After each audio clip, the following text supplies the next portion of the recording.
Smack Group of Marketing and Sales becomes the official brand ambassador of Queen's Garden.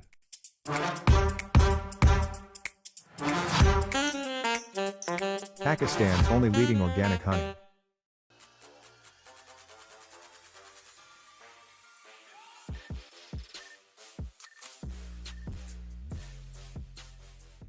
अस्सलाम वालेकुम ख़वातीन हज़रात, Smack group of marketing and sales. मैं तैयब इजाज़ उम्मीद करता हूँ तमाम लोग खैर आफियत से होंगे, जहाँ कहीं भी होंगे अपने अहल खाना के साथ एक अच्छी ज़िंदगी बसर कर रहे होंगे। चैनल को सब्सक्राइब करें, लाइक करें, कमेंट करें, हिट द बेल आइकन करना बिल्कुल भी मत भूलिएगा। और डिस्क्रिप्शन पे व्हाट्सएप नंबर मौजूद है, आप किसी भी वक्त व्हाट्सएप नंबर्स पर रब्ता कर सकते हैं। बहुत इंपॉर्टेंट कुछ चीज़ें आज मैं आप लोगों के लिए कम्युनिकेट करने लगा हूँ रिगार्डिंग ऑल दोज पीपल जो अपनी प्रॉपर्टी जो है कैपिटल स्मार्ट सिटी में बनाना चाहते हैं। 20 लाख रुपए भी अगर आपके पास मौजूद है तो आप बैलेटेड फाइल खरीद सकते हैं। 5 मरला की बैलेटेड फाइल का मतलब ये है कि एक ऐसी फाइल जिसको नंबर लगा हुआ है। अप्रॉक्सीमेटली 20 लाख रुपए तक भी आप इस पर्टिकुलर करंट मार्केट सिनेरियो में, करंट जो मार्केट के हालात व क्या चल रहे हैं उसको मद्देनज़र रखते हुए, पूरे मुल्क के, किसी एक हाउसिंग प्रोजेक्ट के नहीं, पूरे मुल्क के, this is the right time for buying.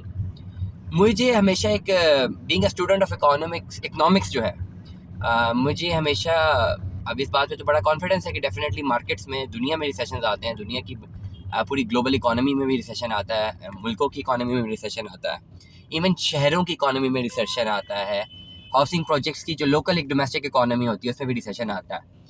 Recession आना is not something new in this world. Capitalist economic system में रिसेशन आते हैं, बहुत दफ़ा आते हैं। अमेरिका में भी आए, कोविड में भी कितना रिसेशन था। रिसेशन तो आते हैं और मुझे समझ नहीं आती कि रिसेशन में लोग घबरा क्यों जाते हैं बाइंग करने से। हालांकि अगर मैं एक इन्वेस्टर हूँ तो सबसे बेहतरीन काम ही मैं ये करूँगा कि being a student of economics as well, जैसे रिसेशन आएगा मैं उसका इंतज़ार कर रहा हूँ। डेफिनेटली अच्छे लोग, अच्छे जो इन्वेस्टर्स हैं, जो कैपिटलिस्ट इकोनॉमी से कमाना जानते हैं, वो रिसेशन का वेट कर रहे होते हैं कि कब रिसेशन आए और कब वो अपना पैसा इंजेक्ट करें। Being a student of economics मैं यही कहूँगा कि ये करना चाहिए रिसेशन में इन्वेस्टमेंट। यही तो आपके पास एक पीक टाइम होता है जिसमें आप इन्वेस्टमेंट करते हैं। अब अगर हम बिहेवियर की बात करते हैं, बिहेवियरिज्म को पढ़ें। जब रिसेशन आता है तो लोग जो है प्रॉब्लम वो हो जाते हैं, पैनिक कर जाते हैं और वो फोरकास्ट नहीं कर पा रहे होते कुछ, और जिसकी वजह से जो है वो अपना पैसा इंजेक्ट नहीं कर रहे होते किसी भी प्रोजेक्ट में, किसी भी दुनिया वर्ल्ड वाइड अगर देखा जाए। क्यों कर रहे होते हैं रिसेशन में नहीं इन्वेस्ट कर रहे होते? क्योंकि उनको पता लगता है, उनको समझ आ रही होती है कि मैक्रो लेवल पे, बड़े लेवल पे, मुल्क की सतह पे शायद ये कुछ खुदा न खास्ता कुछ आउट ऑफ द वे जाके चीज़ हो जाएगी, पैसा डूब जाएगा। हालांकि ऐसा नहीं होता। कैपिटलिस्ट इकोनॉमी में तो होता ही ऐसा कि कभी रिसेशन है, कभी अपवर्ड जाते हैं, कभी डाउनवर्ड जाते हैं, कभी अपवर्ड, ये तो चलता रहता है। ये तो ग्रेट गेम्स है, इसमें आर्टिफिशियल बबल इन्वॉल्व है, मोनोपोली, ओलिगोपोली, बड़ी टर्मिनोलॉजीज है इकोनॉमिक्स की। अगर बड़ा इंटरेस्टिंग सब्जेक्ट है, अगर आप एक अच्छे इन्वेस्टर हैं, आप 2-4 इकोनॉमिक्स की किताबें पढ़ जाइए, आपकी बड़ी चीज़ें जो है क्लियर हो जाएंगी, आपकी इन्वेस्टमेंट करना आपको बड़ा आसान हो जाएगा। तो दुनिया में जो कैपिटलिस्ट इकोनॉमी से जो इन्वेस्टर बेस्ड मॉडल है, जिससे लोग बहुत ज़्यादा फ़ायदा उठाते हैं, वो तभी उठाते हैं जब रिसेशन आता है, उस वक्त बाइंग करते हैं और रियल एस्टेट की बाइंग करते हैं। इसीलिए मैं ये कहूँगा कि रिसेशन में घबराने की ज़रूरत नहीं है। लोग पैनिक कर जाते हैं कि यार हम पैसे डाल दें अगर मार्केट में तो ये ना हो कि खुदा ना खास्ता मुल्क डिफ़ॉल्ट कर जाता है या कुछ भी हो जाता है, हमारा पैसा डूब जाएगा। ऐसा वर्स्ट ऑफ वर्स्ट सिनेरियोस पे होता है। वर्स्ट ऑफ वर्स्ट सिनेरियोस पे अगर ऐसा हो तो अगर आपने पैसा मार्केट में ना डाला हो, अगर आपने बैंक में भी रखा हो ना, तो तब भी आपका पैसा डूब जाता है। और अगर आपने बैंक में भी ना रखा हो, घर के लॉकर में बंद करके रखा हो ना, तो तब भी उसकी डिवैल्यूएशन हो जाती है। तो इसलिए घबराने की ज़रूरत नहीं होती है। मैंने डेफिनेटली इकोनॉमिक क्राइसिस पे बड़े व्लॉग किए हैं, डेट्स अनदर टॉपिक, इस पर भी बात कर लेते हैं। लेकिन एक चीज़ समझे तमाम तर लोग जो मुझे सुन रहे हैं, रेगुलरली जो मुझे सुन रहे हैं, कि जो लोग रिसेशन से घबराए हुए हैं कि भाई रिसेशन आ रहा है, मैं खुद कॉल सुन रहा हूँ, रिसेशन आ गया जी, हालात ख़राब जा रहे हैं, हम पैसा इन्वेस्ट करें ना करें, ये ना हो ये पैसा भी हमारा डूब जाए। अगर आप अभी पैसा रियल एस्टेट में इन्वेस्ट नहीं करेंगे तो आप कहाँ करेंगे? बैंक में करेंगे। तो अगर तो खुदा ना खास्ता रिसेशन पीक पे चला जाता है तो ऑटोमेटिकली आपकी होल्डिंग से वैसे ज़ब्त हो जानी है। अगर इकोनॉमिक इमरजेंसी आती है, गॉड फॉर बेटा लग रहा करे कभी आए, नहीं आएगी इंशाल्लाह, तो आपका पैसा बैंकों में भी सेफ नहीं है, आप घर में रख लेंगे। आपके पास चले 1 करोड़ पे, आप घर में रख लेंगे जी छुपा के। रिसेशन जब आता है इसका मतलब क्या होता है? स्पेसिफिकली हमारे जैसे मुल्क में जहाँ पे लॉ एंड ऑर्डर बहुत ज़्यादा मुश्किल है मेंटेन होना, तो क्या आप घरों में इस वक्त 1-1 करोड़ पे रख सकते हैं? Do you even imagine? चले रख भी लिया आपने, डिवैल्यूएशन हो जाएगी रिसेशन में, वो 1 करोड़ की वैल्यू क्या रहेगी? 30-40 लाख भी नहीं रहेगी, डिवैल्यूएशन में मनी हो जाएगी। तो बेहतरीन टाइम ये इन्वेस्टमेंट करने का, एसेट कन्वर्जन करने का। सोना मत लीजिएगा, 185 190 तक जा रहा है, एकदम से झटके से एकदम से नीचे आया और दोबारा ऊपर गया तो आपके सारे पैसे ज़ाया हो जाने, पता भी नहीं चलना क्या हुआ। रियल स्टेट प्रॉपर्टी में इन्वेस्टमेंट करें। प्रॉपर्टी में इन्वेस्टमेंट करनी पड़ेगी, तब जाके आपके जो एक इसमें दो फायदे हैं आपको।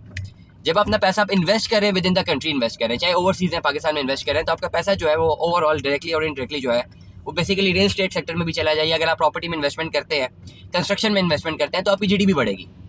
समहाउ आपके मुल्क को फ़ायदा है, क्योंकि आपका पैसा जो सर्कुलेशन ऑफ मनी है वो बाहर नहीं जा रहा, वो अपने मुल्क के अंदर ही सर्कुलेट कर दिया। That is a very positive point, ये आपको करना चाहिए। ओवरऑल आपकी डोमेस्टिक इकोनॉमी भी जो है वो सेफ गार्ड हो जाएगी, उससे भी आपको फ़ायदा होगा। ओवरऑल आपके मुल्क को भी फ़ायदा है। मतलब ये है कि चले मैक्रो लेवल को छोड़ते हैं, माइक्रो लेवल की बात करते हैं। This is the time for investment. अब जब आप इन्वेस्टमेंट करते हैं, अब बहुत सारे लोग परेशान होते हैं, जी आप भी बड़ी बड़ी बातें तो कर रहे हैं, तो चले प्लॉट, अगर कोई पोजेशनेबल प्लॉट ले लें उस पर तो शायद पैसा बच जाए। फाइल में कहाँ पैसा बचेगा? ऐसे प्रोजेक्ट्स जिनके एनओसी क्लियर हैं, जिन पे टैक्सेशन भी लग चुकी है, जिनके लैंड्स भी आ चुके हुए हैं, जो बैलेटेड प्लॉट्स हैं जिनके नंबर भी लग चुके हुए हैं, तो उसमें investment as parallel to as investment on possessionable plot है। इस वक्त बेहतरीन टाइम है, अगर आपके पास पैसे मौजूद हैं, आप कैपिटल स्मार्ट सिटी के पोजेशनेबल प्लॉट में या बैलेटेड प्लॉट में इन्वेस्टमेंट कीजिए। और बहुत सा 5 मरले का प्लॉट के लिए अभी आपके पास 20-21 लाख रुपए होना चाहिए, आप खरीद सकते हैं। That is the minimum value in which you can buy a plot which should be balloted, जिसको नंबर लगा हुआ है। 20 से 21 लाख रुपए, लेकिन ये नहीं कि सारी पेमेंट ऐसी ही है, बाकी पेमेंट बाद में देनी है। 24-25 लाख रुपए का प्लॉट है, थोड़ा बहुत उसमें प्रॉफिट बनेगा, थोड़ा बहुत उसमें टैक्स बनेगा, थोड़ा बहुत उसमें डेवलपमेंट चार्जेस बनेंगे। लेकिन करंटली अगर 20-22 लाख रुपया हो तो इन्वेस्टेबल मनी है ये, आप इसको इन्वेस्ट कर सकते हैं। मैं आपको एडवाइस यही करूंगा तमाम तर लोगों को जो कि प्रॉपर्टी बनाना चाहते हैं, 5 मरले का ज़ाती घर बनाना चाहते हैं, प्लॉट बनाना चाहते हैं, 20-22 लाख रुपया मौजूद है, तो what are you waiting for? What are you waiting for now? तो you should take an advantage of this recession. जो लोग अच्छे जो इन्वेस्टर तो होते हैं, जो रिसेशन के टाइम पे बाइंग करते हैं, तो बेसिकली ये एक सर्कल चल रहा होता है। रिसेशन के टाइम पे जो लोग पैसा अपना बैंकों से निकाल के बाइंग करना शुरू करते हैं और मार्केट की इकोनॉमी में सर्कुलेट करना शुरू करते हैं, तो आप देखते हैं कि रिसेशन के बाद जो है थोड़े टाइम बाद वापस मार्केट अपने पैरों पे आ जाती है। क्यों आती है? क्योंकि रिसेशन के टाइम पे पैसा सर्कुलेट होना शुरू हो जाता है। जब पैसा सर्कुलेट होता है तो इसी वजह से जो है मार्केट स्टेबल होती है। तो इस वक्त जब बाइंग करते हैं, अगर मैसिव मासेज अगर मिलकर सोच के पाकिस्तान की इकोनॉमी के अंदर ही सर्कुलेशन ऑफ मनी करें, not outside the economy, Pakistan की इकोनॉमी के अंदर सर्कुलेशन ऑफ मनी होनी चाहिए। ओवरसीज जो पाकिस्तानीज हैं उनकी इंजेक्शन होनी चाहिए पाकिस्तान की इकोनॉमी में। लोकल जो पाकिस्तानीज हैं वो यहाँ से या तो ह्यूमन रिसोर्स एक्सपोर्ट करें या वो गुड्स एंड सर्विसेज या गुड्स एक्सपोर्ट करें। बाहर से आपको डॉलर आ रहा हो और आपकी अपनी पर्सनल इकोनॉमी में आपका अपना पैसा सर्कुलेट कर रहा हो और यहाँ से डॉलर फ्लू बाइंड ना कर रहा हो, तो आप रिसेशन से निकल आएंगे। अब उसके लिए करना क्या है कि आप जितनी सर्विसेज और प्रोडक्ट्स लेते हैं वो सारी मेड इन पाकिस्तान हो। तमाम तर सर्विसेज और तमाम तर प्रोडक्ट्स जितनी भी आपकी रोज़मर्रा की अशिया है वो सारी की सारी डिपेंडेंट हो आपकी पाकिस्तान की अपनी पर्सनल इकोनॉमी में, चाहे उसकी क्वालिटी जब मर्जी हो। आप बाइंग करते हैं अपनी पर्सनल इकोनॉमी में, उसके बाद फिर आप होल्ड करते हैं कि पैसा मनी लॉन्डर होकर बाहर ना जाए। ये भी एक बड़ा प्रॉब्लम है कि एज अ होल गवर्नमेंट फिर पैसा मनी लॉन्डर होने ना दे। नंबर 2। नंबर 3 ओवरसीज रेमिटेंस भेजें। नंबर 3। नंबर 4 एक्सपोर्ट, जो IT एक्सपोर्ट्स है वहाँ से जो पैसा आता है। नंबर 5 जो लोग खुद अपनी इन्वेस्टमेंट्स कर रहे हैं। नंबर 6 जो लेबर बाहर की हुई है वो पैसा भेज रही है, जो हमने ह्यूमन रिसोर्स एक्सपोर्ट किया हुआ है। ये 7-8 फैक्टर्स हैं जिससे मिलके जब ये सर्कुलेट होते हैं, जब ये एक्टिव होते हैं, तो ऑटोमेटिकली रिसेशन से मुल्क निकल आता है। इसमें कोई बड़ी रॉकेट साइंस नहीं है। रिसेशन आते हैं, लोग बाइंग करना शुरू करते हैं। जितने ज़्यादा लोग बाइंग शुरू करते हैं उतना सर्कुलेशन ऑफ मनी शुरू जनरेट होती है। थोड़े टाइम बाद आप देखते हैं कि हर रिसेशन के बाद थोड़ी टाइम बाद मार्केट दोबारा स्टेबल होगी होती है। रिसेशन आते ही तब है जब आप मार्केट से पैसा खींच लेते हैं। This is recession.